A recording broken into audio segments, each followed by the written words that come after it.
I made it. San Sebastian Church.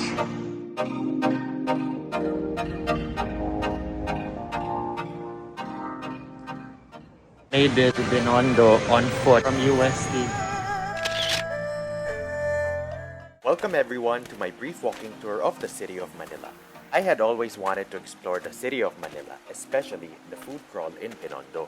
And now that the city has been revitalized and lit at night, I can't help but include it in my bucket list. Finally, it all happened when I found myself stuck in the UST hospital to accompany my dad for an operation. After 3 days, I snuck out, walked by foot to Chinatown, Binondo. It was surreal, exciting, and at times scary as the walking part was chaotic.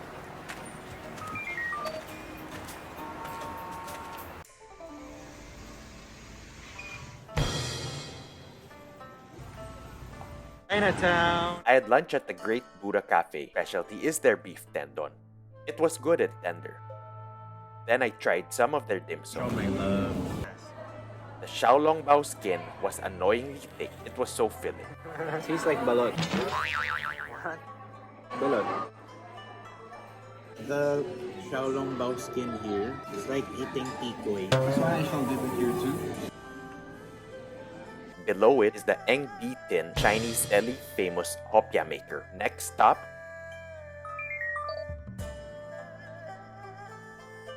Where are we at? Cafe Mezzanine. According to this guy, one of my idols, Marcus, featured this. Right?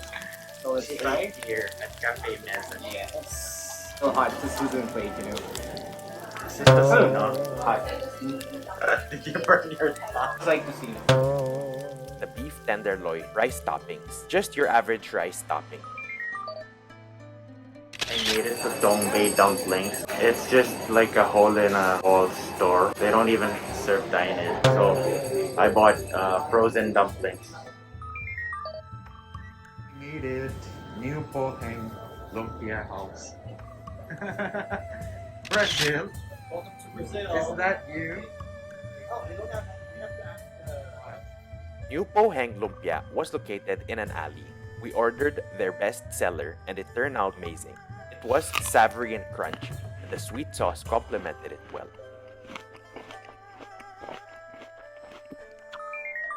This fried siopaw, famous in Binondo. That's where everybody's queuing.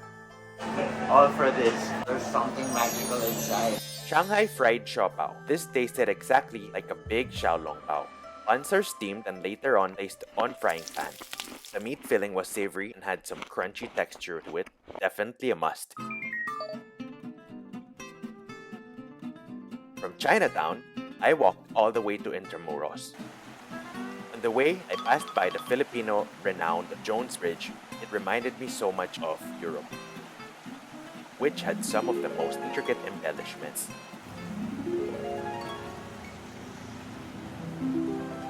From Jones Bridge, I saw various landmarks, such as the Puerta de Isabel, which I never knew existed. Then, saw the majestic Manila Cathedral from the outside, still as grand as ever. Exploring Intramuros further, I stumbled upon the San Agustin Church. Its interiors reminded me of the European churches I have seen. Just pure delight. A true crown jewel of Intramuros. Walking a little further, I saw the famed cobbled streets of Intramuros lined up with the most traditional structures reflecting the Spanish times. Here lies Instituto Cervantes, the Spanish school in the Philippines. If you want to learn Spanish, that's where you go.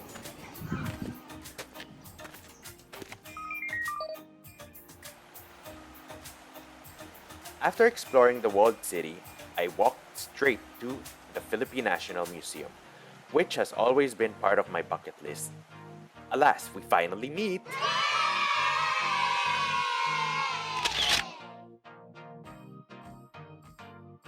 Back in art school, we studied the Spoliarium of Juan. and to actually see it in person is truly one for the books. I explored every nook and cranny of the museum and I asked myself, why on earth have I never visited the museum?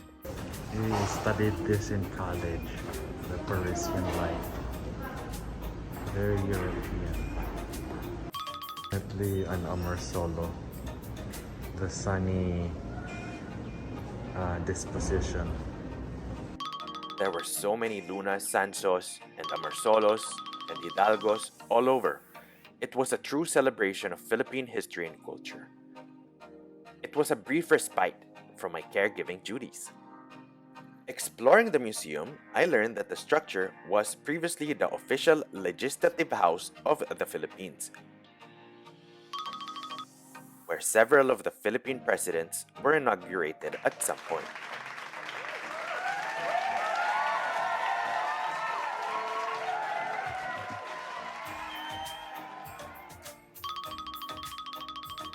Soon afternoon came, and I needed to head back to UST with the sun still up, so I had to conclude my tour. Walking back to UST, I chanced upon the San Sebastian Church, which was another gem. Made a quick visit to check its interiors. It was old and needed restoration, but still amazing. All in all, I walked a total of 10 kilometers for that day. It was such a pleasure to see old Manila and be the adventurous person that I used to be, dying to travel a world again. Please like and subscribe if you like the content. Catch you soon!